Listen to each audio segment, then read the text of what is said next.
What is up, everyone? Welcome back to another episode of the Tribe of Runners podcast. I'm your host, Liz Myers, and today I have two very special guests. And one of them is a return guest on the podcast where he coerced me into getting him in on the first time. And for some odd reason, I was like, you know what? I want to have Jim back on the podcast. So, Jim, welcome back to the podcast. And Thanks, Liz. then yes, thank you.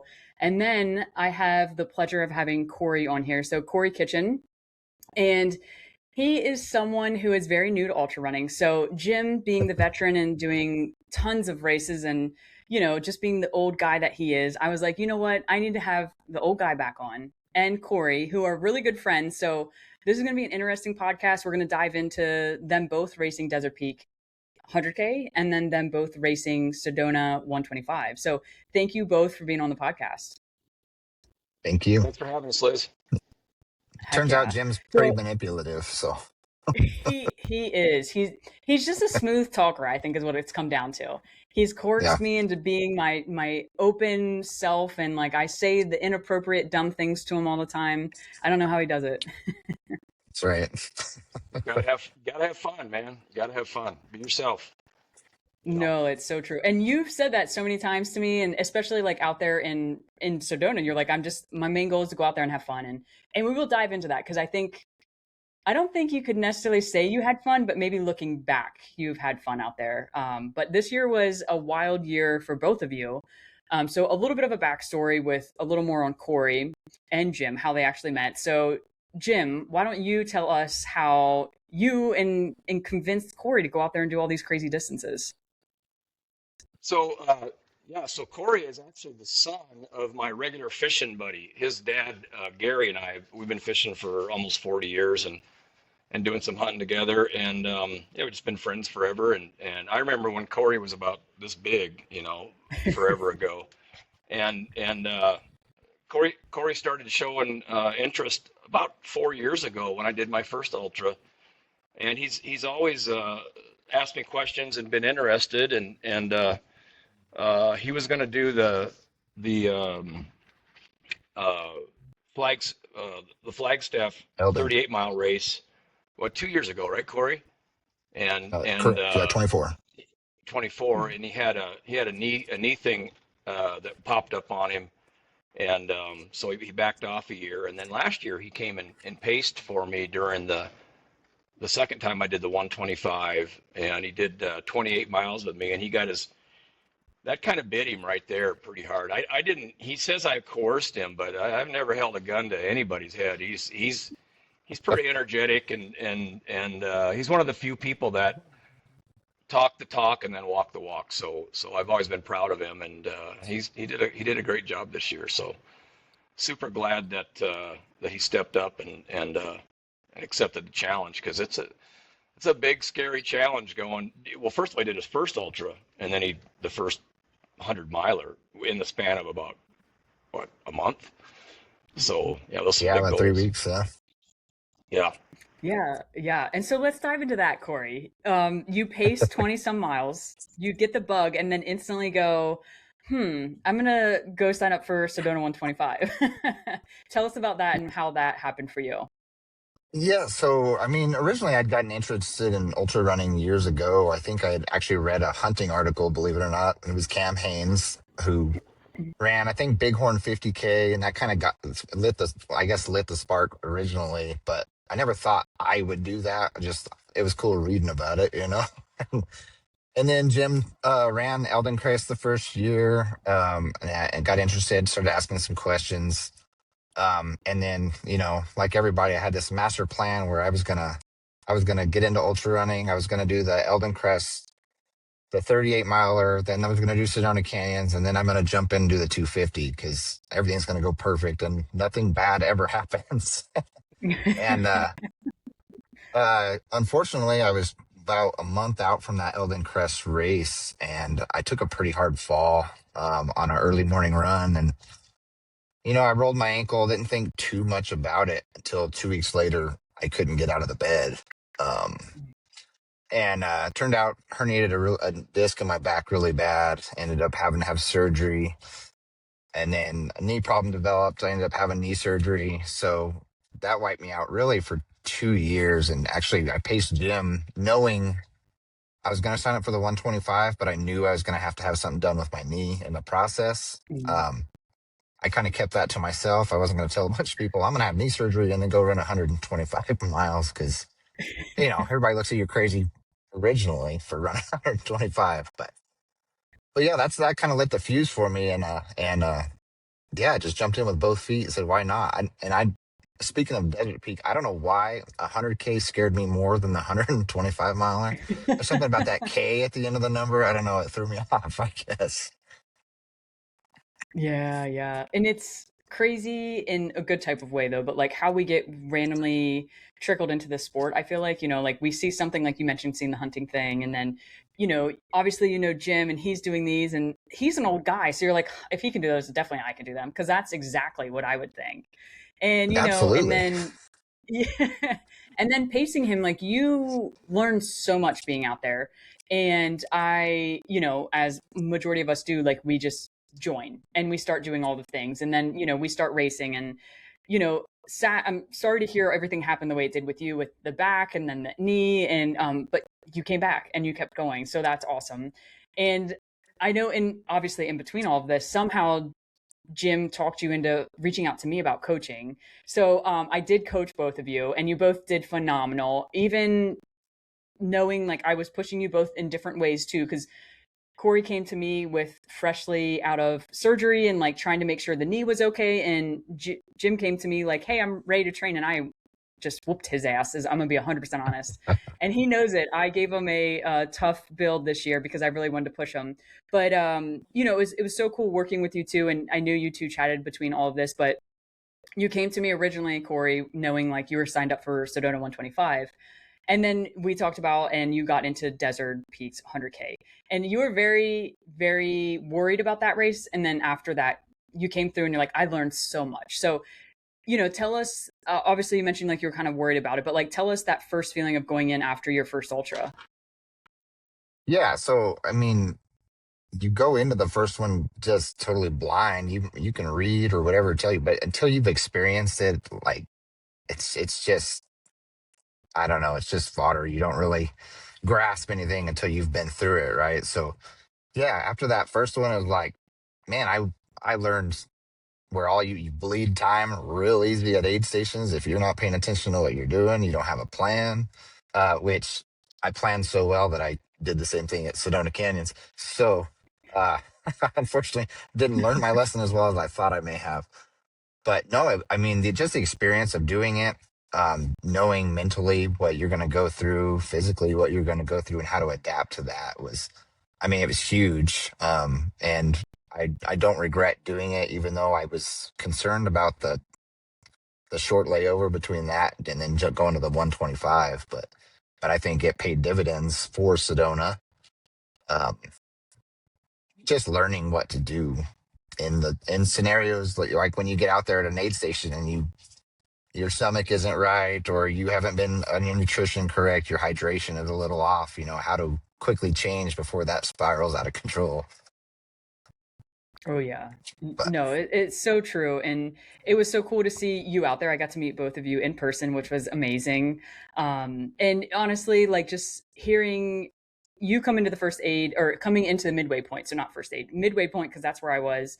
And hearing both of you completely different, like not completely different stories, but like completely different experiences. Both were doing very, very well on the struggle bus, but we all are. It's in going up Mount Lemon was, I think, unexpected for everyone. So everyone coming in was expressing to us how crazy and hard that was.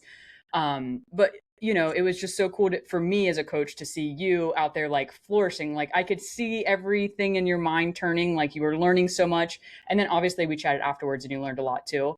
Um, but Jim, I hate to do this to you because I know Desert Peak did not go as planned. But how was it going to Desert Peak for you? And obviously, you're probably gonna be like, "Shut up, Liz. I don't want to talk about this." But what was your biggest takeaway with that race? Bullshit, Liz. I don't know why you got to go there. But no. I never dreamed, and Corey and I talked about this. I never dreamed that I would be fighting cutoffs, late in that race. But that first 50K was brutal. Yeah, it just took me a lot longer, hardly any, at least for me, hardly any runnable terrain. It was just a lot of super steep, technical, and either uh, uphill or downhill, and just yeah, I just couldn't run very much of it. It took me a long time to get through that first 50K, and so then I was up against the clock on the back half and fought hard. I mean, I was the last person on the course, fought hard through mile 58 of a 62-mile race, and just ran out of time, and I was pleased with my effort. I was really pleased with my fitness, how I was able to run late in the race. But yeah, I just spent too much time on the front half, and eventually just ran out of time. So, but I was disappointed, but it didn't crush me. It was like, everyone's going to have a DNF here and there, I guess. But it was my first one, so. But yeah, I kind of went into Sedona. Yeah, that was definitely in the back of my mind, trying to use that as fuel, use that as fuel, and yeah, toe the Yeah. line and get going. Yeah, and we talked about it, and I could definitely feel and hear the disappointment in you at the time when we first originally talked. I'm pretty sure you ignored me for a full 48 hours, and I was like, he needs to feel when he needs to feel, and we'll talk later. But you came out and you told me, like, listen, I'm not upset. I'm a little disappointed, but you know, I think you said it, and I know I said it, is like, take this next race and let's have the redemption, and it was your redemption to go out there and kick some ass and, just do the best that you could. And then it was Cory, let's go out and get 125 miles done. So you both drove out there, and Jim, your wife Sydney, went out there and drove you guys crazily up to where you had to go and all of that. I guess it was all four of you, Cory, your dad as well. Yes. Hmm. Yeah. Yeah, Okay. So all of you guys. two different two different vehicles. Yeah, yeah, two different teams. Oh, Yeah, okay. yeah. Okay, very cool. And then I was getting videos occasionally from Sydney of you guys like eating and getting ready.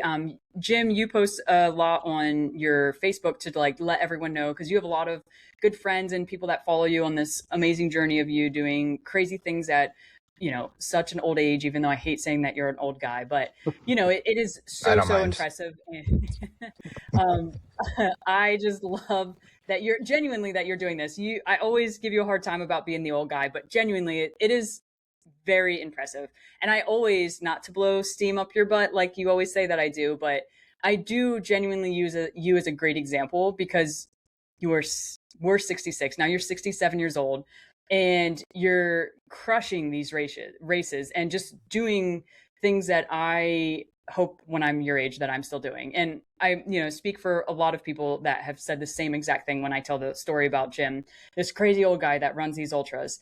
But it's so cool to be a part of both of you two. Like, I know Jim a little longer because I've worked with you for 2 years, but Cory has gone out there and he proved himself so hard during Desert Peak, and I was like, he's definitely got Sedona in the bag. Like, he will grit out anything and get his butt across the finish line, and you both did. And now I want to kind of start into Sedona and how it went for you, because it both kind of went well, and then things hit the fan, and you both finished as strong as possible, and I'm so proud. But we'll let Jim go. So Jim, tell us about like getting to the start, going to the start, and all that good stuff. Uh, yeah. So we did packet pickup, and then it definitely I was just grateful to be toeing the line. I'm grateful that I have the health and the through training to have the fitness to do something like this, and so I was much calmer at the start line, and Corey will tell you his experience, but I remember the butterflies and the huge unknowns when you're taking on a big scary goal like your first 100-mile race, 125-mile race. But yeah, I was try to have all your ducks in a row and have a plan, and the first all I'm thinking about is getting to the first aid station and being efficient. And I know what the first 12 hours is gonna be like getting to Sedona. it's going to be warm, and you just try to take care of yourself and follow the plan and stay on nutrition and just be steady. You don't want to be super fast. Just be steady and stick with your plan. And we had pace goals that we wanted to, Liz and I wanted to shoot for, and for the first 24 hours we were, well, even beyond that, we were on our pace goals, and it had gone pretty well. It's a tough course. I mean there's huge distance. There's some huge distances between aid stations, especially later in the race. Lots of vert, lots of rock. I mean, lots of rock, and it's a challenging course. Definitely a challenge for, especially for someone like Cory as a first timer. Yeah, he it's a big challenge. So kudos to him for stepping up and doing it. Oh yeah, yeah. And it's so hard to explain this race to someone that's not really in the ultra world, but hopefully everyone that's listening is a runner, ultra runner in that aspect. But this course is, it's hard. It doesn't matter where you live, unless you live like near and or around the course, but you go through so much. And like Jim mentioned, there's so much climbing, there's so many rocks, and there is pretty decent gaps in between aid stations. And even if you just boil it down from aid to aid, it's still a big thing to digest. It's an amazing race, highly suggested. I haven't ever ran it, but I've crewed and paced some of it, and I've coached tons of people out there. And so Cory obviously went out there and experienced the race last year when he was pacing Jim, and went out and signed up for the dang thing. So Cory, being at the start line, this is your second ultra, your first 100+ mile race. What were you experiencing? What were you feeling? So I knew at some point the nerves were going to come. I kept expecting them during like race week and the build up, but I never got that. And I think I occupied myself with like, I got to do this, I got to do this, make sure all my stuff is ready to go. And then we drove into Jerome, headed to the start line, and I started unraveling. I started shaking. It's like I know I have all my stuff, but now I have to back up all the shit I've been talking for the last 12 months. And and then, I talked to my wife, and this is how, to the extent that I was talking to my wife and kids, and they all wished me good luck, and I was emotional at that point. I was like, I couldn't even respond.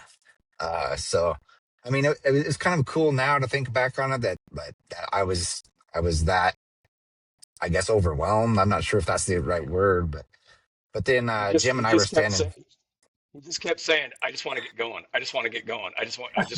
I'll be fine. I just got to get going. You know. Yeah. Yep. Yeah, it was once we started going, it's like, you lock in. It's just down to business. But if we're, Hmm. and I've been an athlete my whole life, and usually you're looking around, you're looking at your competition, right, and kind of sizing up, whatever, and I was, but I was staring at my feet because I knew Yeah. that my competition was myself. As everybody else was Hmm. going to have a journey. It was a long ways to go, and I don't think I had wrapped my head around 125 miles until we were start shooting every step that I was going to have to take to do that. Um, but yeah, it was kind of a wild experience just in the getting the start line, and then finally they did that countdown and released us, and as soon as we started moving, it was like, okay, I'm all right now. Yeah, Um, it's such a crazy thing that I think so many different, or we as people experience so many different ways. Like some of us are like, the whole week we're a wreck and we get to the race and then we're fine. Or in the sense of Cory, he occupied himself so much during the week that he didn't realize until pretty much pulling up to the start. And I'm assuming big pickup start time, was when it really hit you. And it's hard to digest what you're about to go do, no matter what. Even if you think you're ready or you've done something similar, I think every race at some point you hit that like moment where you're kind of, oh my gosh, I'm gonna have to go do this crazy thing that I've just spent so much time doing. And like you mentioned, shit talk. Like I feel like we do, in a sense, like talk a lot of crap to our friends or other people, our family, like of this crazy thing that we've been training so much time for, and like, oh shoot, now I have to go actually do it, which it can be very taunting. So very, very exciting to hear that happen. you look back now and you're grateful for it, but during the moment it probably sucked really bad. But you managed and you got through. And let's go into a little bit like race aspect. Jim, you mentioned the first 24 hours ish went really well. So I'm going to go to Cory's first 24. How did the first day go for you? How did the first finally getting announced to go run and you start running? How'd all that go? Yeah. So, I mean, I think in my head, I think both you and Jim were both in the back of my head saying, pull back, don't go too fast. Cause that first mile, you're running downhill on open road. It was like, man, I could just cut it loose right here and get down this hill. You feel good. Obviously, the adrenaline's pumping, but I had you guys in the back of my head, so I went a little hot the first mile, and then I was able to kind of reel things back and kind of just settle into a groove. And yeah, I'd say the first 24 miles went great. Like I just kind of cruised through. It's very runnable terrain. And you're in a little bit of a conga line there for a while. Obviously, there's 400 runners kind of padded in the first 10 miles before they really spread out, I'd say. And going into this race, I think my biggest fear, I don't know why, but was Sedona. And I think that went back to Crew and Jim the year before. We stood at the Sedona aid station, and I watched a steady line of people coming in and turning their trackers. They were done. There was no talking them off the ledge. And I think that got in my head a little bit. And so I was like, I got to get to Sedona, and I got to get out of Sedona without feeling wrecked. And I did, yes. You hit some climbing like that. I know between miles like 25 and 40, you hit some climbing, a little bit more rocky terrain, but my legs were great. Nutrition went well. Everything was good. So I came in Sedona actually feeling pretty good. And then got in and out of Sedona, ate some food. Actually caught Jim right as he came into Sedona as I was leaving. And and then went up Hangover. Unfortunately, I didn't get to see Hangover in the light, so I got to see it under a headlamp, which is definitely not as epic as it might be during the daylight. But yeah, then I got to the part climbing up where I thought I got tired. We were 20 hours in at that point and dragging my feet, and so I went ahead and chose to sleep at Schnebly, which was mile 55. I didn't realize I would regret that later. I slept fine, and that was okay, and it got me the boost that I needed. I just didn't realize what that was going to turn into, in the next 36 hours. So Yeah. And we'll get back to after that. So, a great start and feeling good, moving good, legs felt good, and nutrition was good. So, all things are looking fantastic. I believe we chatted once at this point. I try to touch base with you guys as much as I can. I obviously, I know you're out there running and I don't take it personally when you don't respond. But I do know Jim likes to shoot some shit. So I was patiently waiting for his email or his text messages and voice messages. And throughout the race, I actually talked to both of you quite a bit. I was very, very happy to hear that. But Jim, let's go into, you mentioned the, first 24 hours were pretty smooth and steady. So kind of go into, how that went in comparison to your other years. Because you have ran this race, this is your third year this year. So, you had already experienced 2 times. So what was going good, bad, ugly, all that stuff? Yeah. So, the one comment I would make, I did go over Hangover as a solo cholo, man. There was no headlights by me, and that was a little, even though I've been over it once in the daylight and once in the race last year in the dark, it's still a little unnerving, especially by yourself and being a little older, and they did have it marked significantly better than the year before, so that helped a bunch. That helped a bunch, and eventually, when I got on the backside, I was able to catch up with some other lights, some other runners, and we made our way to the big climb up to the water drop. So yeah, that's the only notable thing, but it wasn't nearly as cold as it was the year before. Last year, you could see your breath up on top of the Coconino Plateau once you got to around mile 43 or 46, right before Schnebly. And this year it was chilly, but it wasn't anywhere near as cold. The wind wasn't blowing, and it was tolerable. I never had to put my leggings on, I was able to stay in shorts the whole time. So that was a difference. But yeah, I came into Cory and I, we saw each other 2 or 3 times during the first day. He would be ahead of me, and he'd be leaving as I'd come into an aid station, and the same thing happened at Sedona. And so yeah, I was always within, I don't know, whatever, 3 or 4 miles of him, or so. Um, just kind of putting along, and but when we got to Schnebly, I talked to his dad, and of course now we're talking. What time was it, Cory? Was that 2 in the morning? I can't even remember. I think it was 3:30ish. I think. Yeah, three. Yeah, and I still felt I didn't want to sleep because I'd tried that in the years past and it didn't work. Liz, you and I had talked about that. It's not a time when I can sleep. So I chose to go on to Munns, and boy, so that is from 55 to mile 74. That's a long stretch. It's 18 miles. Not very. There's no hardly any climbing. I guess there was a little bit in the beginning, but easy stuff. But I wasn't very far into that. Then I realized that, okay, now I'm getting tired. Now the sun's starting to come up, and now I'm really feeling it. And by the time I got to Munns at mile 74, it was time for me to try to sleep. I didn't feel like I could push on to, for sure, another 25 to get to Tut Hill. I mean, I guess I could have, but it would have been, I don't know if it would have been the smartest decision. So I shut down for an hour, or tried to sleep for an hour. But yeah, Yeah. up to that point, we were pace wise, we were doing good, and I was definitely, now you'd been up for whatever 40 hours, and so the fatigue was starting to come on, but at that point, Cory was in the time it took me to sleep.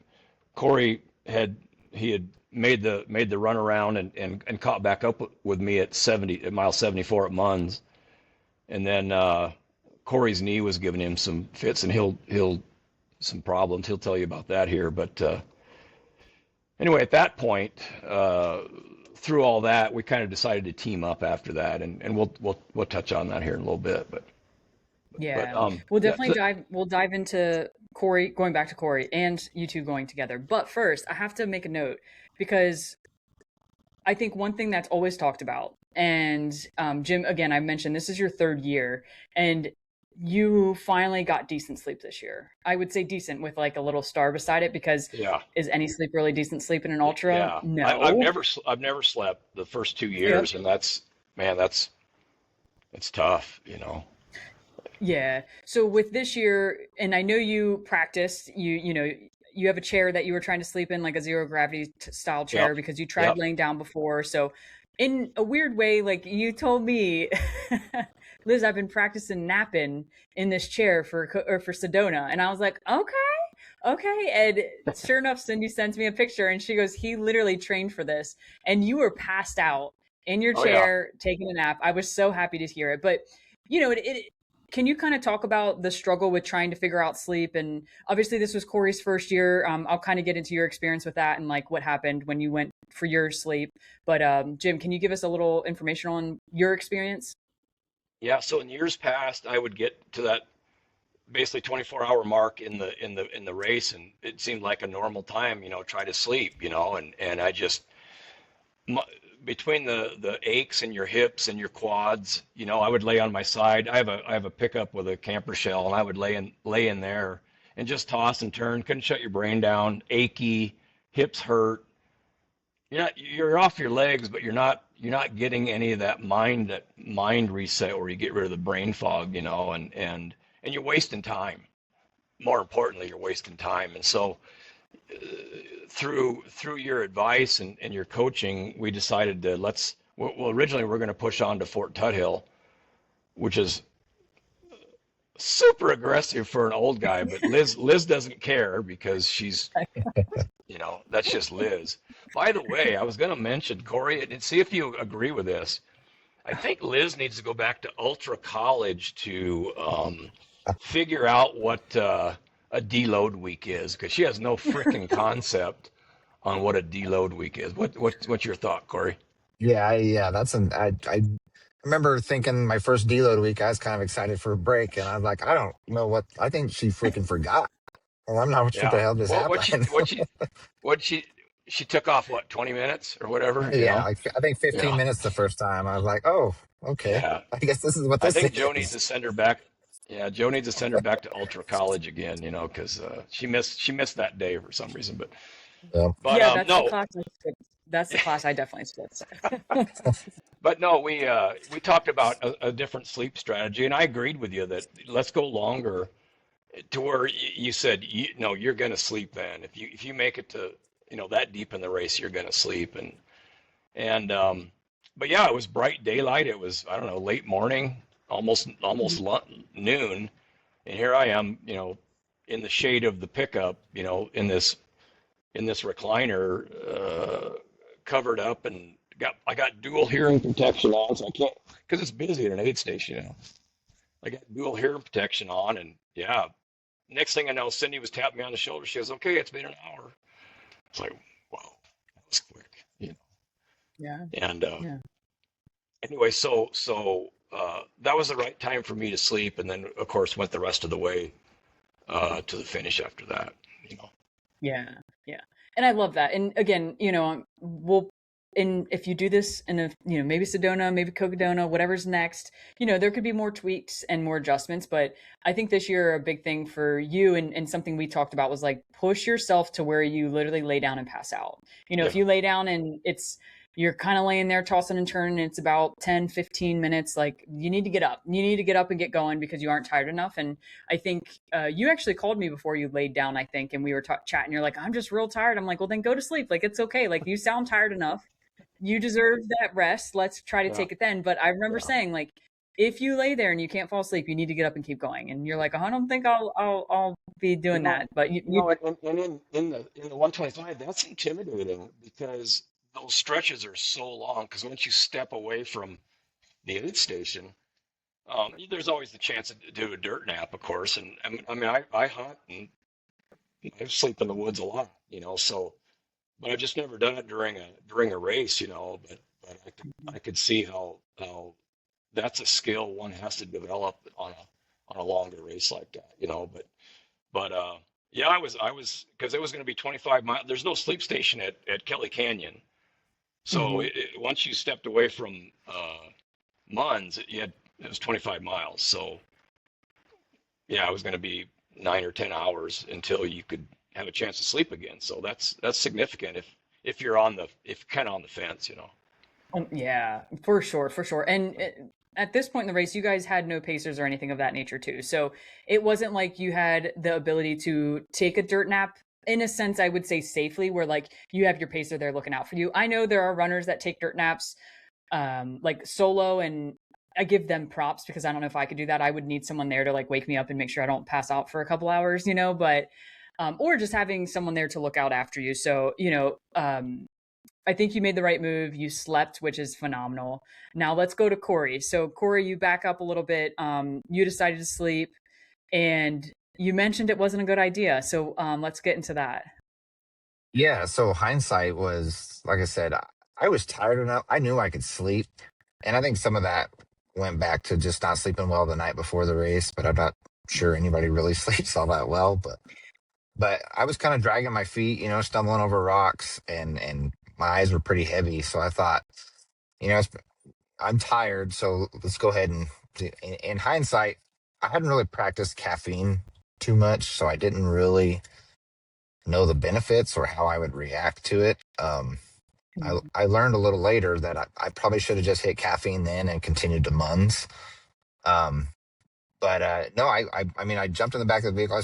I was pretty chilled at that point. Finally calmed down, and I jumped in the car, and my dad cranked the heat up, and I was out within 5 minutes, and kind of had the same experience as Jim. And like it, I didn't think any time had passed, and he said it's been an hour, and I snapped up like a zombie and was trying to figure out where I even was. Um, and that's kind of, so the sleep worked then, and I'm not doubting that that was a good time to sleep. I just didn't know I was going to have, 36 more hours and just pushing through, uh, and we'll get into that. But Schnebly is actually where I made my first sock change. Uh, and that's when I found the first blister. I had blistered between the toes, nothing major, but I saw the blister forming under the ball of my foot. And obviously we're gonna dive into that whole thing, but I tried to address that then by applying tape. I tried to pop it. Unfortunately, it was under the callus. There was no getting to it without creating bigger problems. And then so just changed, fueled up, ate some at the aid station, and got back on the way to onto Munns. And and unfortunately, I had legs to run, but I already felt the burn in the foot from that blister. And I thought I'll give it a couple miles. I'll give it a little bit to see if I can work through kind of that. At that time, it was just annoying. Um, and by the time I got to Munn, so like that's an 18-mile stretch, and there's a part where we separate from the 250 runners, and I think we go like an extra 4 miles. We go up into the trees a little more off the road, more on a single track, and it got rocky. And that's when I realized my gait has changed. I'm favoring the leg on the blistered side a little bit. And I didn't really think too much of it until the downhill stretch coming into Munns. And like Jim said, my IT band flared up. And I actually reached out to you, was like, okay, what's a solution? Because this downhill, I'm at mile 71 and my IT band is pissed off. Anything downhill is hurting. What's the solution for this? And you actually told me to roll out my quad, do that. And I just thought I was trying to do that with my trekking pole. And I actually got several runners went by wincing. They're like, I feel sorry for you. Whatever you're doing, it doesn't look good. uh, but uh, and then we talked about, I'll drop into the medical tent at Munns when I get there, see if they can't do some sort of a tape job. Um, Unfortunately, when you're a little sleep deprived, I didn't relay enough information to my dad when I told him I was coming to the aid station. I'm going to the medical tent. Apparently, that's all I told him. Uh, and so he was under the impression that I'm dropping out of this race. It's over for me. I'm coming in. Uh, that's not what went through my head. Unfortunately, I didn't relay enough information. So when I got there was a crowd of people like ready to walk me right into the medical tent, and half the aid station volunteers were there to help me with whatever I needed, which was awesome. But that's not at all not mentally anyway. I wasn't ready to give up, Mhm. and I assumed at this point it was hot. I didn't know how long Jim had been. I assumed he was long gone out of Munns. He was on his way to Kelly at that point, because I don't know how you slept in the heat of the day like that, but I'm glad it worked out for you. Yeah. Get tired enough, you can sleep. That's for sure. Yeah. But yeah, no, I mean, came into Munns, and unfortunately, the medical tent couldn't do a whole lot for me. So actually Cindy talked to her sister, I believe it was, and got an idea for taping my knee, and we threw some tape on there, and Jim and I refueled, got ready to go, and hit the trek headed for Kelly Canyon. And that was where the adventure really began for me. Yeah, that's where I hear all the craziness really happen. But Jim kind of mentioned this before, and Cory just mentioned it. This is where you both kind of teamed up and were like, "Hey, let's just go tackle this." And I'm pretty sure everyone knows here that's on this call, Jim and Cory. But Jim told me, he's like, I felt good, but I also wanted to be there for Cory because I wanted to make sure he was good to go through, and not because he didn't think he wasn't going to, but I don't know, like, what was your thought process there, Jim? What was going on that you wanted to join Cory and get him going? His dad, Gary, come over and I was getting ready to leave, because I was still in push the pace, stay on pace mode, and Gary said that Corey's going to be ready in about 30 minutes. And so I thought to myself, let's just go together. 30 minutes, I'll wait. If it's only 30 minutes, I'll wait for you, you know.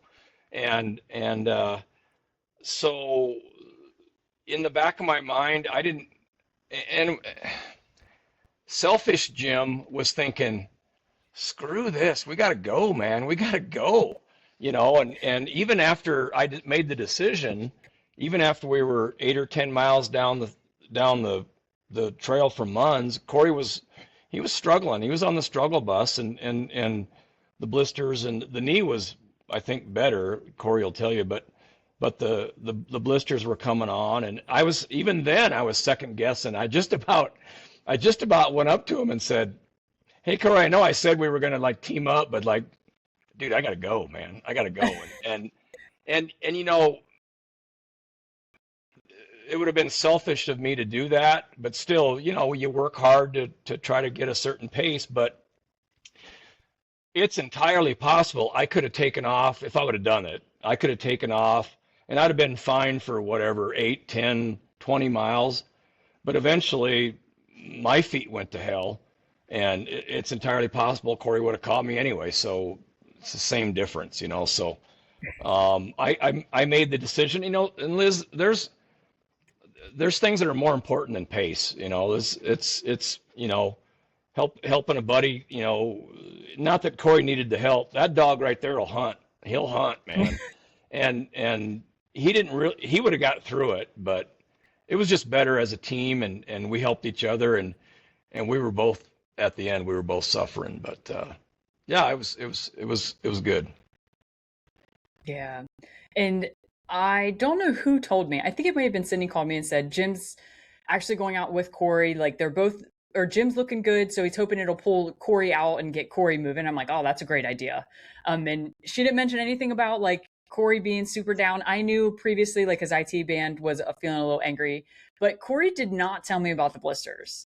Unless I missed it, but when you called me, you just told me like, hey, my IT band's really angry. What do you suggest? And then so we kind of talked about that. I didn't find out the blisters until after, and to know that like the feet were that bad. So Cory, you know, you get the tape on, you're getting ready to go back out there. You hear that Jim's, you know, waiting up for you, going out there, and the feet are still wrecked. And I assume the knee is getting a little better. Tell us about like this next couple hours of misery maybe for you. Yeah, so we left, and the IT band was a pressing issue because it was what was catching my attention. The blister on the foot was just annoying, and Mm-hmm. being a first time ultra runner, I guess I'm like, I know I'm going to deal with some pain, and I'm not going to bitch about it. I'm just going to accept it and move on. I'm just going to do whatever I need to do, right? And but unfortunately, Jim and I trek, and I don't know if it was the heat or what it was, but it just seemed to start spiraling.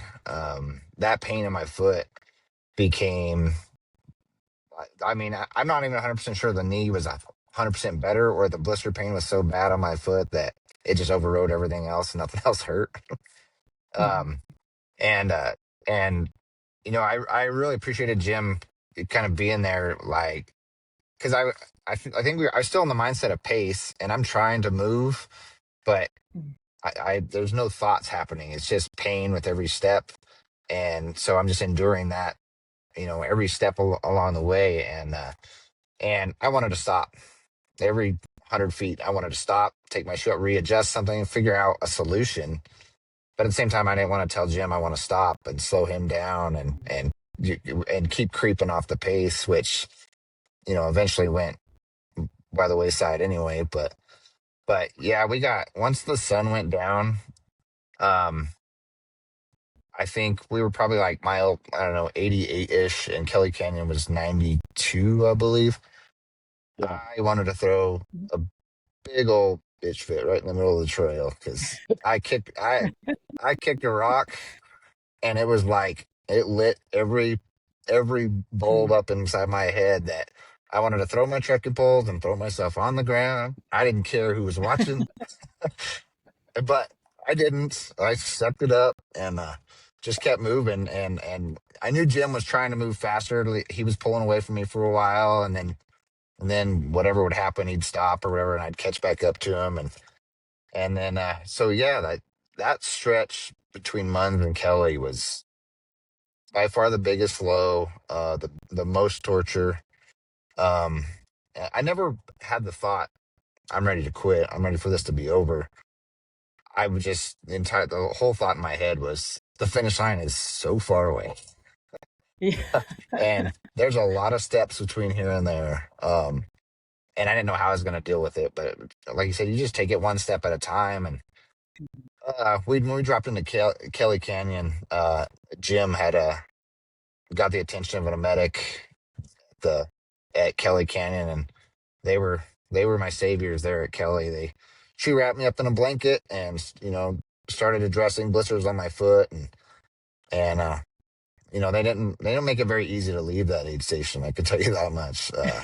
I just wanted to sit there for a while, but yeah, they threw a bunch of tape on, cleaned up. We had to pop a couple blisters.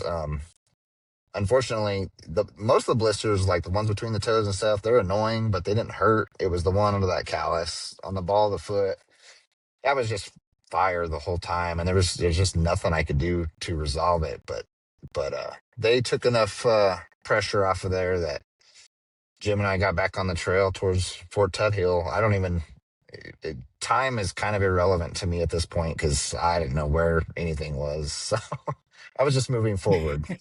That's all I knew. Yeah. And the good thing is that stretch, it was pretty much road the whole way. So there was no more rocks to kick that made me want to throw a fit in the trail. So. Well, that's good. That's good. And, I think I want to take a step back real quick because I remember during or after Desert Peak, Cory and I were talking, and he's like, it was hard. It was really tough. I learned so much, but I never had a really low low. And I was like, oh, it's going to come. Don't worry. Like we all experience one. And I will tell you, like you mentioned, wanting to have a bitch fit and like wanting to throw the poles. And it is crazy what we experience in an ultra, which as like, now that we're 100% okay and there's no emotional damage going on, that like I would never do that, and I assume you would never do that in real life too. But it's wild where the mind goes when things are very angry. And I talked to Cory about this after the race, but I had very similar blisters when I ran javelina, and it was the most excruciating pain I've ever had to deal with. And on the brighter side, when I experienced them the second time around, it didn't hurt as bad. And I did tell you that. So I was like, just so you know, like if you do get it again, I felt like I was more adapted to that type of pain. So I handled it a lot better. Hopefully we get the feet taken care of and we don't have that issue anymore. But from someone that has dealt with it to know how far you had to run with it as well, like such a huge mental thing to come over, which is amazing. But you've officially experienced a very low low, and you came through, and you're still obviously wanting to race and do ultras. So was the low as bad as you anticipated it to be from like hearing all the crazy horror stories? Yeah, I would say yeah, it was as bad as expected. I don't want to say it was worse because I just had these like thoughts that the world was ending, right? And in the moment it felt like the world was ending, because there was no way off that mountain without walking a couple extra miles anyway, And but in the moment I didn't realize I was having a low. I just thought this is my new reality for the next whatever 40 miles or however far we have to go. And yeah, I didn't think in the moment. I wasn't like, all right, I just got to work through this, I'll come back around. I just literally living in the moment step by step. And yeah, it was as bad as expected, I think. Yeah. Cory is kind of a shy, reserved person in general. But what he Hmm. won't tell you is when he's out there on the trail, he talks to himself a lot and he uses his hands a lot, right? So he's self talking, self motivating. And so I would with my headlight, I would turn around and look, and there was none of that going on. It was just head down. There was no happiness in Walt Disneyland there. He was suffering, and it was just Hmm. we were just, where's that frickin' aid station at? Just trying to get there. So but he never mentioned. I mean, he easily could have bailed at well, not only Kelly, he could have bailed at Fort Tuthill. That'd be an obvious place because vehicles are there and everything. But Mhm. there was no talk of that. Just Yeah. patch me up and let's keep going. Yeah.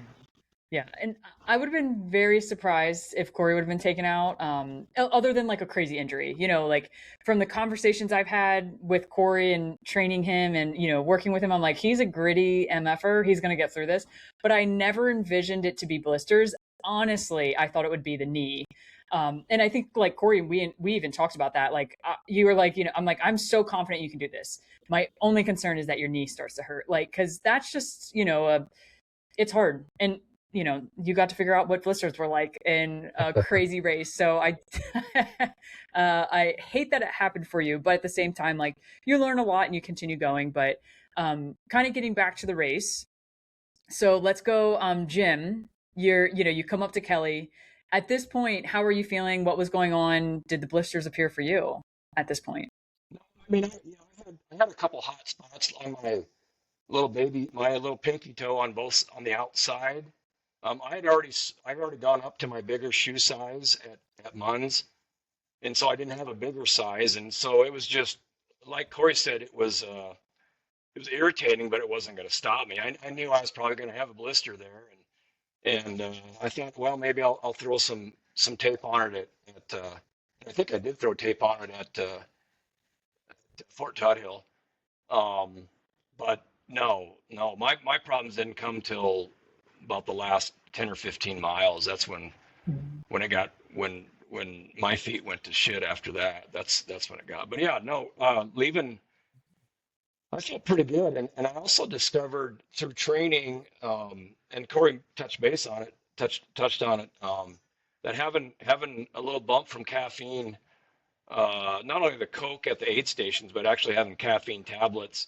When you start getting into that serious brain fog and you're kicking rocks without intending to, boy, that can bring that edge back, and all of a sudden, you know, the music in your headphones sounds a little better, and you're talking again, and yeah, it's amazing. It's amazing how that can just help bring you from the depths of self-loathing to no, I'm good. Let's go. So yeah, I definitely be using that again in the future. And not only that, just for regular life, long distance driving and stuff like that, when you just need a little a little alertness, just to take a little caffeine and just to you know get that edge back. Yeah. When do you think, Jim, when did you first started taking caffeine in this race? Do you remember roughly when it was? Yeah, I think I waited till I got to the water drop. I don't think I took any before Sedona. I Mhm. might have. I can't remember. I might have taken one at like mile 30 before the climbing started, but Okay. but then I got all the way through Sedona and I got all the way up on top after the big climb at the water drop, and then going into Schnebly. I think that was about a 7 mile stretch. I think I took one there. I knew I wasn't going to sleep at Schnebly, and I'd be fine to get all the way around to Munns, and it wouldn't keep me from sleeping. Yeah. But I think I had started taking some Tylenol by then, just a little, and but no, I felt pretty good. Yeah, I felt pretty good all the way to Tuthill, and then the fatigue starts setting in, but y by that you're close. Then you got 100 miles under your belt, and Yeah. 25 Just more. You 25 can, more to go. Yeah. yeah, you can do that. Yeah. Yeah. Now, what about you, Cory? Did you like when did caffeine come into play for you, and when do you wish you would have taken it, I should say?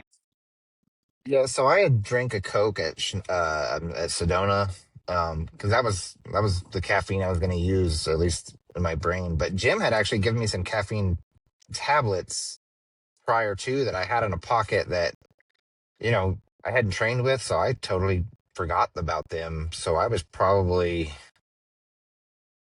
65 miles in, somewhere pushing coming into Munns, I think, when I remembered a caffeine tablet. Mm. And And I was like, the stomach's okay.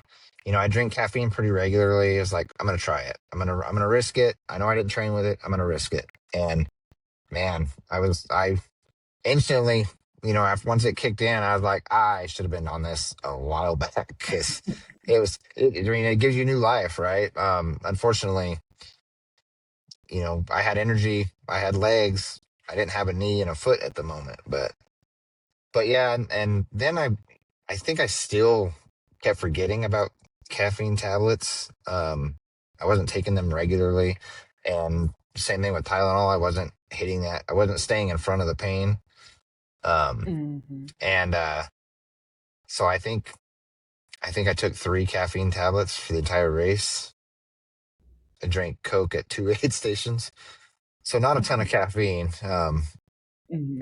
That's a lesson learned for sure there that I will definitely implement more of that into any future races for sure. But Yeah. And caffeine's so hard. I know, like, we went into a lot of detail, Jim and I, talking about like when should he take it and how much should he take. And I know Cory, we briefly talked about it too. But it's so different for every person. And I always mention this. I drink a lot of caffeine in the sense of coffee, energy drinks, and like when I actually do races, I will do caffeine pills, but I can't tell people what I do because I don't want them to do what I do. And it's someone that doesn't take a lot of caffeine because it'll rock their world in comparison. So it is very dependent. And trying to figure that out in a race can be kind of daunting because you hear all of these horror stories. And, it's just, it's something that should be tried in training, but also, like you don't want to do it too much because then you can kind of just get used to it. So it's just like this weird dynamic. But I think, Jim, like you approached it a lot better this year and previous years with Yeah, we went I've after never been some. never been exposed to it. I've never been exposed to it. I mean, I drink a gallon of coffee every morning, and but I'd never taken any during a race. And yeah, I was. It's yeah, I don't want to call it a game changer, but it's close. I mean, it can really bring you back and give you that mental clarity that you need to make better decisions. Oh yeah. And yeah, I'll definitely be using it again. Yeah. And I will always quote Christy. She said it on the podcast when we were talking, like caffeine is a hell of a drug. And if it's used smart, like you can use it and just eliminate a low, have, like you mentioned mental clarity, like just getting and feeling more like yourself just for a little bit. It's such a heck of a thing to use if are have tried it and you just don't wing it on race day, because that's not always the best thing to do. But sometimes, like Cory mentioned, like he is someone that takes caffeine quite a bit, and we talked about that before. And if things are going in a good direction and you're doing okay, you're hydrated, you've just ate, like trying it, I'm not going to ever discourage someone from it because I think it's very, very useful. But everyone's different, so I'm not a doctor. Do not take my advice. But when it comes to what happened next, so um, I think we're at Kelly, right, or on the way to Tut Hill. You guys mentioned Kelly. How was that aid station transition? How was that for both of you? like I said, the concept of time became so irrelevant in my head. Like what I thought took 5 minutes probably took an hour. Um, but medics treated my feet. Um, at got my shoe back on, ate a couple chicken tacos. I sat by the fire for the. I don't remember specifically what I was doing by the fire, but I was addressing a foot, shoe, something. I was doing something. I don't remember anymore. But I sat by the warm fire for a few minutes, and then, like I said, I don't think it took that long. At least not in my head. I don't know the clarity. Like I said, at that point, I caffeine had worn off, and I didn't take any caffeine. And we'll talk about the whole Fort Tuthill transition in a minute. But yeah, so like time became super irrelevant to, or at least in my concept of my head, anyway. Yeah, and that's so tough later in races when you don't feel well and you're dealing with pain and you're just literally taking a step to get through. But Jim, what was your experience there? Yeah, I was anxious to get going. I was anxious to get going. I knew we only had 8 miles to go to to Tut Hill, and I knew a lot of it was road, so I knew it would be we could bring our pace up a little bit. And so yeah, I was looking forward to getting to Tut Hill. We were going to see our crew again. Hadn't seen them in about 10 hours or so, and then of course we had a special surprise. I guess I can touch base on that now, Liz. Of course. So I'll have to back up to tell you the whole story. But anyway, Cory and I had a surprise that an old friend of mine that was there, Jenny, and her friend Alyssa had been discussing with us that, hey, what about we pace you the last 25 miles? And so let me back up a little bit. So Jenny, who is from New York, uh, paced me 2 years ago at my initial Sedona 125, and then last year she did the 125, and with all sights set on the Cocodona 250 this year, which she made a valiant attempt at the 250 this year. Things didn't go her way. So she was around during the week and available, and she was all about pacing us, her and her friend Alyssa. And you'd have to know Jenny, she is just a ray of sunshine, upbeat, smiling, loves ultra running, loves to get on the trails, loves to talk shit, and just a bright spot. So I'd have been crazy not to take her up on her, and I didn't know Alyssa, but met Alyssa, and yeah, they were, and I said, really, you want to come pace an old guy and Cory? You know it's going to be about 1 in the morning, cold. She goes, I'm good. I don't care. They were just all about it. Super cool, and just that's the ultra community. You're just blessed to know people like that, and so yeah, we got to Fort Tut Hill, and man, there they were, all bundled up and had everything going on, and they let us get fueled up, and uh, Cory, they worked on one of Cory's blisters again, and we got some much needed food.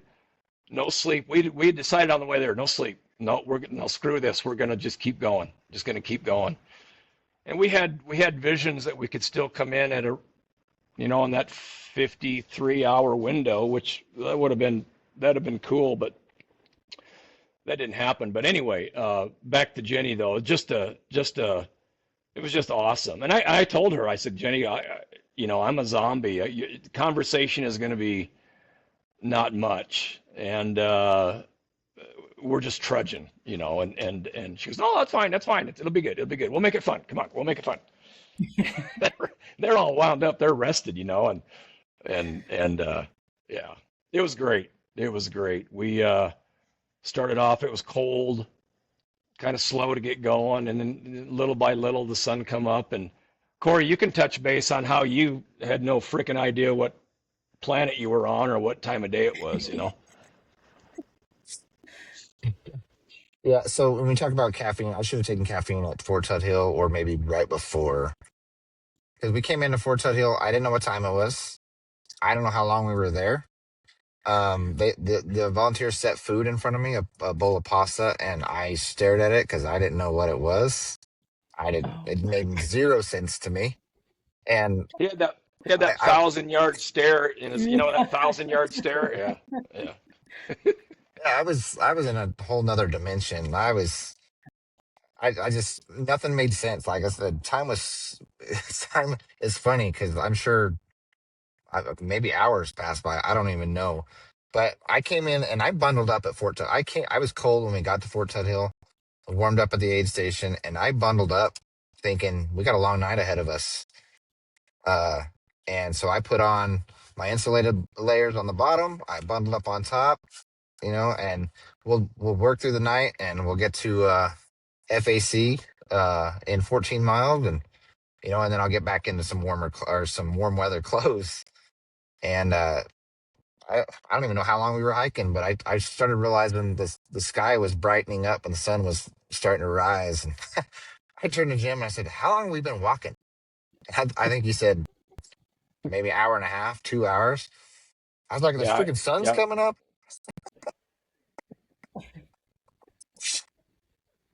Uh, yeah. Unfortunately, I Yeah, it wore was.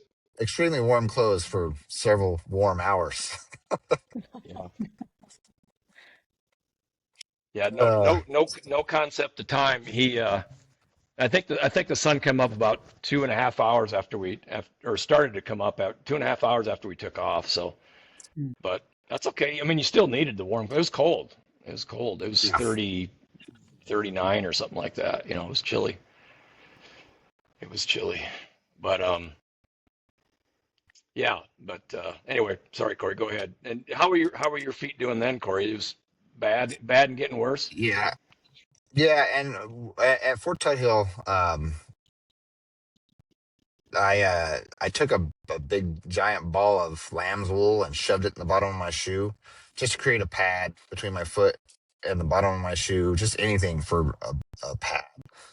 And that helped for a while. Unfortunately, I didn't do anything to like secure it, so it shifted around in my shoe a little bit. I had to adjust that a few times, but at that point, you're just counting the miles. I was just like, I'm gonna endure this. It's gonna take a long time, but I'm gonna get there. Yeah. And honestly, at times, that's all you can do because it's just so painful that you can't get out of the negative spiral and, you're hoping for whatever to pass. And, you know, you guys had amazing pacers come out and help you. And I do know that like occasionally there was some random surprise out in the middle of the forest. So I'll let Jim explain this because he's the one that's told me initially about it. So what happened, Jim? What was out there? Imagine you're about 50 hours deep and well, you got an hour of sleep and 50 hours, and the sun had come up, and the sun was just touching the top of the trees, and so it was daylight, and you're trudging along, got your trekking poles out, and you're on a single track, and Jenny's in front of me, and Alyssa's in front of her, and Corey's behind me, and we're just walking along, and I'm walking along, and all of a sudden, right in front of me is a woman's head laying in the trail behind a bush. And that frickin' Jenny, she's a hairdresser. She had a mannequin. She had a mannequin, a dark-haired mannequin this big. She had packed that frickin' mannequin in her hydration vest for 12 miles, laid it on the trail behind a bush, and it scared the shit out of me. But it took about 4 or 5 seconds for the gerbils to go around the treadmill a little bit for my mind to process what I was seeing, because she laid it in a spot where there could have been a body back there, right? And there wasn't. And and I stopped and I looked up, and of course she's filming me, and laughing. She's laughing. I go, holy shit, that scared the F out of me, man. And she's just, oh, that made her whole day. That made her whole day. They're just rolling, her and Alyssa. And so, yeah, that's a true friend right there that will pack a mannequin head. But well, she ended up packing 25 miles to do that one surprise. And so she's both of them very, very special people, and blessed to have friends like that to come out and pace, because Corey, no, Corey and I would have got it done, but it would have been a Mhm. very quiet, much quieter 25 miles for sure. So they were a godsend. Yeah. So Corey, did you get scared by it or were you too far back not paying attention? How did that work for you? Yeah, no, I didn't see it all kind of unfold. Remember, I'm still mentally in another dimension, and I came Mhm. over the hill and couldn't figure out why Jenny was holding a head. I didn't know what happened. I just, all right, she's got a head. I don't know what's happening. I thought I was Oh my hallucinating, to be goodness. honest with you. Oh my goodness, that's so funny. Yeah. I It's very. think I was sent a few pictures. Go ahead, Jim. I was just gonna say it was very well done, Yeah. very well done. Because yeah, yeah, I cannot believe no one realized she had it in her pack. But at the same time, like I 100% can believe that you guys were not there, completely there mentally to no, realize it was in her pack either, So it was so funny. I was sent so many pictures and you both had told me about it afterwards and I was dying. Like the funniest thing, way to like truly just the amazing pacers out there for you two. So, huge shout Yep. out to Jenny and Alyssa for going out there, and helping, and then, doing funny stuff like that. So it's so amazing. And after that, obviously you guys are trucking along, you get to FAC, you have roughly 10 miles left. So was that aid station transition really quick? What was that like for you guys? Yeah, I think it was 14 miles to there. Seemed like a long 14 miles, but I mean, now you're starting to smell the barn, and we knew we were just going to eat, and we talked about it. We're just going to eat and get out of here. Let's get it Mhm. done, and we weren't there very long. Maybe it seemed like too long, but it seemed like, I don't know, Cory, what, 20 minutes maybe? Didn't Probably. really eat Yeah. that much. We got some ice in our bandanas. It was starting to heat up, Mhm. and it was at that point when my feet were I dropped the ball on my foot care, and my feet were starting to go, and yeah, the last 10 miles were just hell. And I told Cory that, man, my feet are just burning, both of them, just burning, and getting worse, and getting worse. And you're tearing your feet up, and there's really nothing you can do about it, but just get it finished, So, but anyway, yeah, the transition was pretty good for me. Uh, just uh, just get out of the aid station, get going, and knock that last 10 miles out. Yeah. And Cory, I assume at this point you were still maybe not in a different dimension, but still dealing with the feet and just trying to really continue to take one step at a time. Yeah, so I had taken caffeine at this point. There was a stretch on the trail. I don't know how I ended up in front of everybody. I don't know if that was after the mannequin hit or something, but somehow I ended up in front of everybody. And I realized that now I'm seeing two of the trail, and kind of things are starting to white out. And we were kind of side hilling where the only level spot is the single track trail. And I tried to get out of the way, so I just hugged a tree and let them pass by me. And I was like, I got to do something. I got to either sit down or take caffeine. And I think Alyssa is actually the one who asked me if I had taken caffeine, and that's I dropped caffeine, and about whatever 20 minutes later, like I was back to work again. If back on the same planet as everybody else. Yeah, that's awesome. And it is again crazy how helpful and useful caffeine can be. So I'm glad that came back and you got back on the planet and you were just cruising along. So the last section was brutal for everyone. Feet were on fire. Just the last 10 miles is hard in any race. Um, but the determination for both of you, I know, was there beyond belief, and you both were just ready to get the dang thing done. So Cory, like this being your official first 125-mile finish. What were those kind of ending thoughts? What was going through your mind? Tell us all the emotional things. Let's hear it. Yeah. So I mean, I think I was side by side with Jim when we finally came off the rocky trail and hit that kind of that smooth path there once you get into Flagstaff. And that's when the emotions kind of hit for me. It was I had nothing left. I was like, if I kick another rock, that might be the end. um, but yeah, I mean, so that stretch right there, I was quiet to myself majority of the time anyway. But just trying to like rein in emotions. I knew that it was just a matter of time now. Um, yeah, so actually that part seemed to go faster than expected. I think we had 2 miles once you hit Flagstaff, something like that, to get to the trails. And that was definitely the fastest 2 miles of the last 80. By far, it wasn't even close. And obviously adrenaline's starting to pump then. And and Jim had kind of told me there at the end, he's like, I'm gonna let you go in first. And you talk about, and everybody talks about the famous left on Birch there for Cocodona. And I kept waiting. I kept looking down the road uh, for a 250-mile runner, because I mean they're like royalty on the course, right? You just get out of their way. They are they're in a whole nother world where they're at. But you could see a long ways down that road, and there wasn't one coming. So I knew right then. I was coherent enough that I was like, oh, the live stream is just going to come and get right up on us. And I was like, I hope they don't interview me. I don't know I don't have any answers for anything.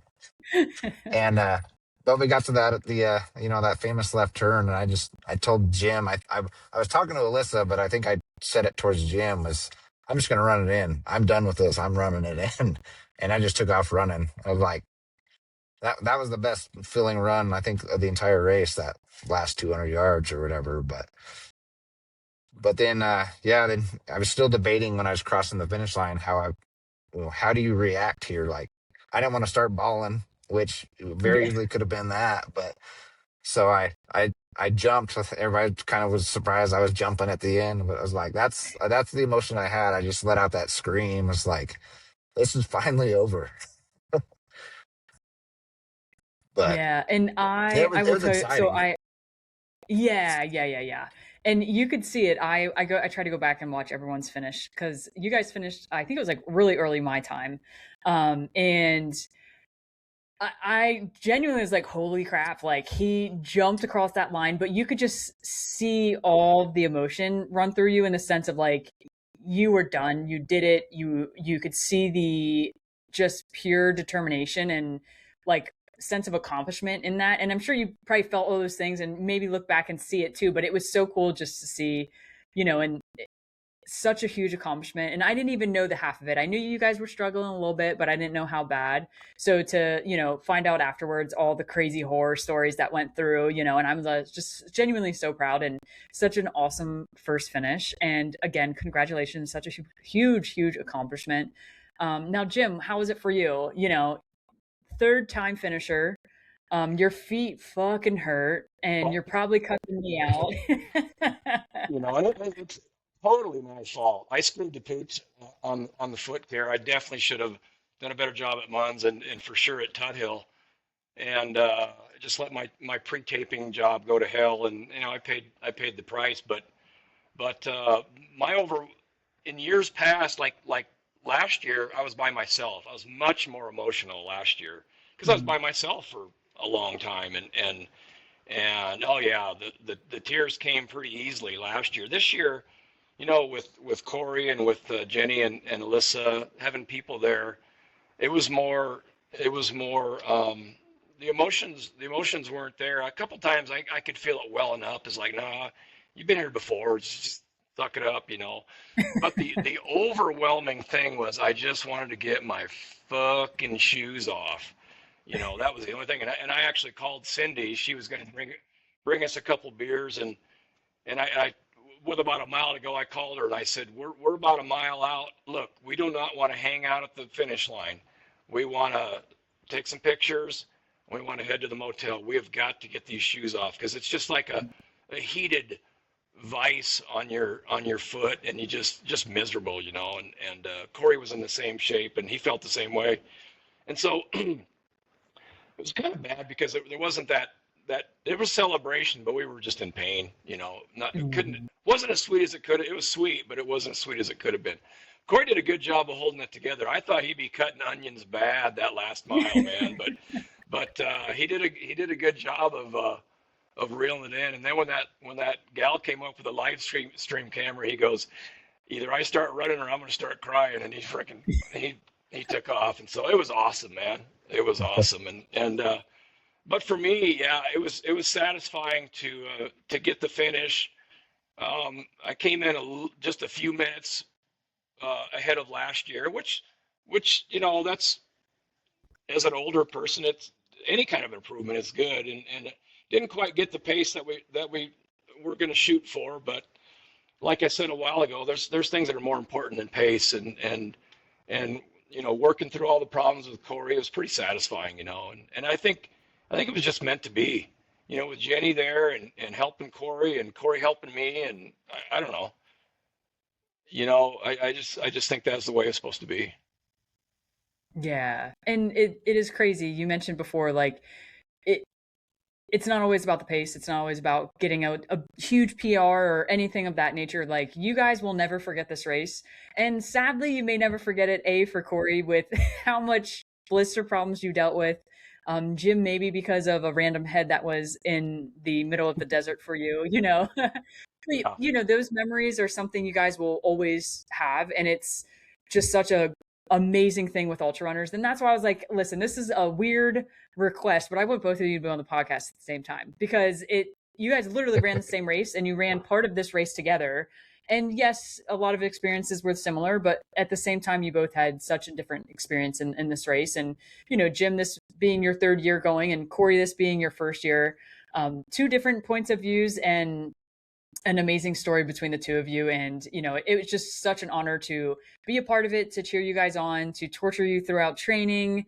And, just to see and have these conversations after. Like, it was truly such an amazing year this year. Cory, what did you think about training and her as a coach? And be nice, okay, be gentle. But what did you think about training overall, and Liz and your experience with her? Yeah, no, I mean, when I made the decision that I wanted to coach, is I knew what I was getting myself into, or at least I had some sort of an idea, and I was like, I got to do it right. So I'm gonna have somebody who knows what the hell they're talking about, uh, uh, guide me through this, give me the direction, and so I mean, absolutely zero regrets for going that direction. I think Liz, you were awesome as far as guiding me through and answering all my stupid questions I had as a newbie runner, and some of the questions are probably you probably get all the time, but it seems ridiculous in the moment. But no, I think it was huge. There was times when Jim and I would compare our training side by side, and I'd be like, oh, she's going soft on me. I was like, she's not pushing me. I'm not doing intervals like Jim's doing or whatever. And then, but also and I guess what I discounted was my knee, which thankful for you that you never lost sight of that. I did. I forgot about it like a month later. I was like, oh, I'm good, which is probably why I would have train wrecked myself had I not hired a coach. So Yes, Yeah, I yeah. think And it's I think it's I think it's worth noting, Cory, that your knee that bothered you in the race wasn't the one they surgically fixed. It was the other one, right? no, I had zero problems with the knee that I had surgery on. Yeah, It was, there's and something to be said that's for all that. the way through training. Yeah, Yeah. and that was all yeah. the way through training. I never had issues with that knee. Okay, I take that back. I got runner's knee on that side. Um, that Liz and I actually addressed. And another thing to a coach, I would have probably just stopped running, thinking that was going to fix the issue, and Liz did not tell me to stop running, and she kept me running. So that was, I mean, that was right there is paid for itself.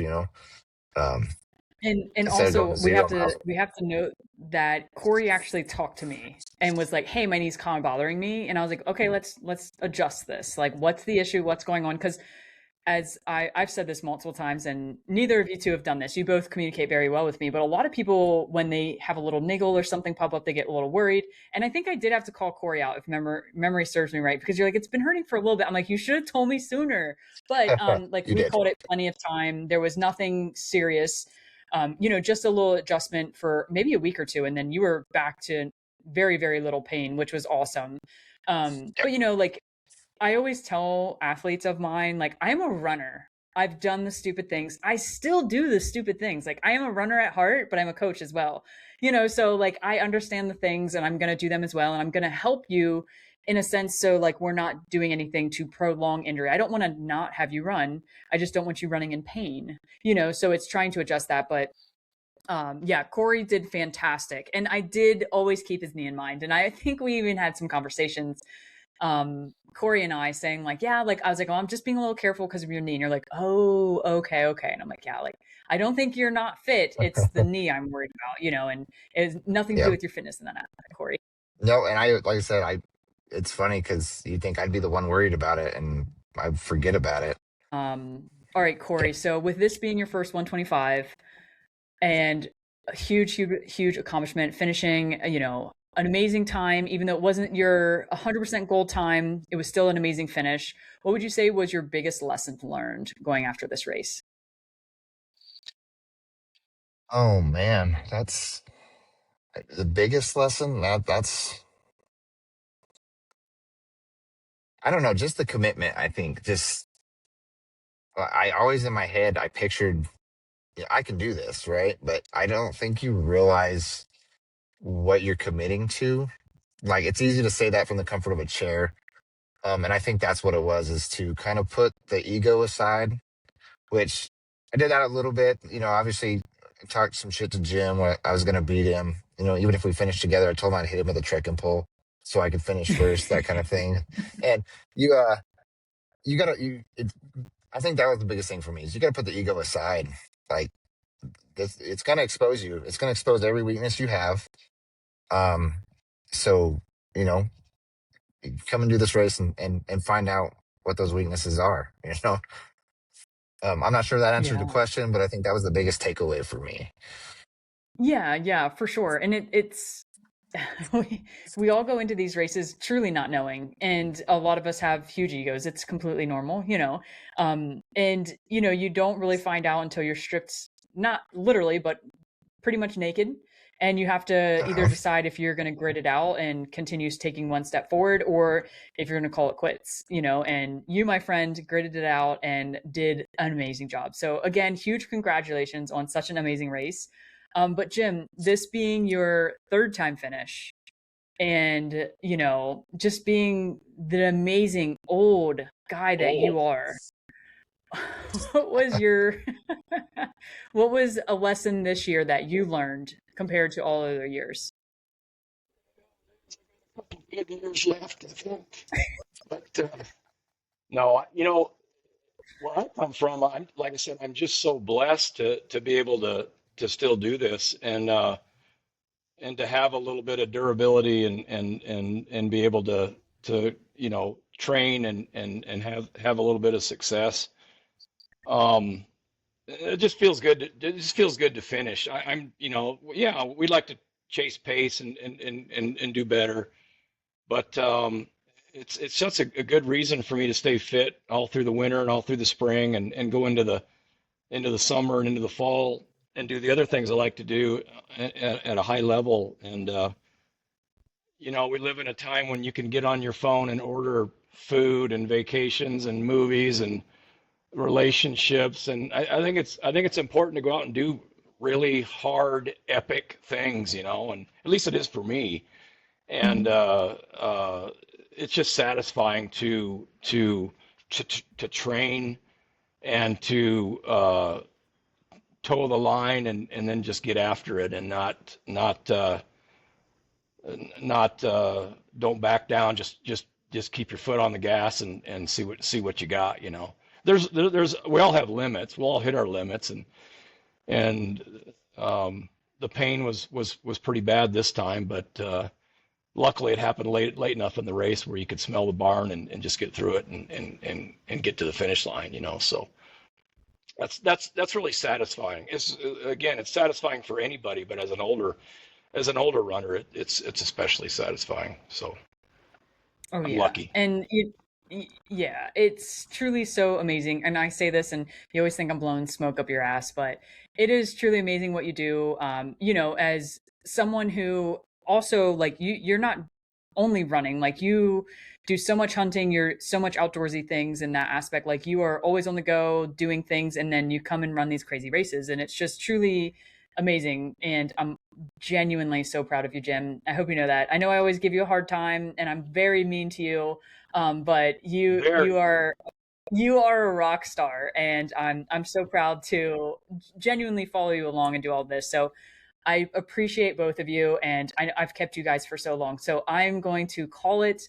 I appreciate both of your time, both of you taking the time to chat, and just I'm looking forward to what's next for both of you. Well, we appreciate Appreciate you, you, Liz. Liz. Thanks. Thanks for all your hard work and speaking for myself and your friendship, and it means a lot. And you're a lot of fun to poke fun at, but you take your coaching seriously, and you've done me a lot of good. So thank you.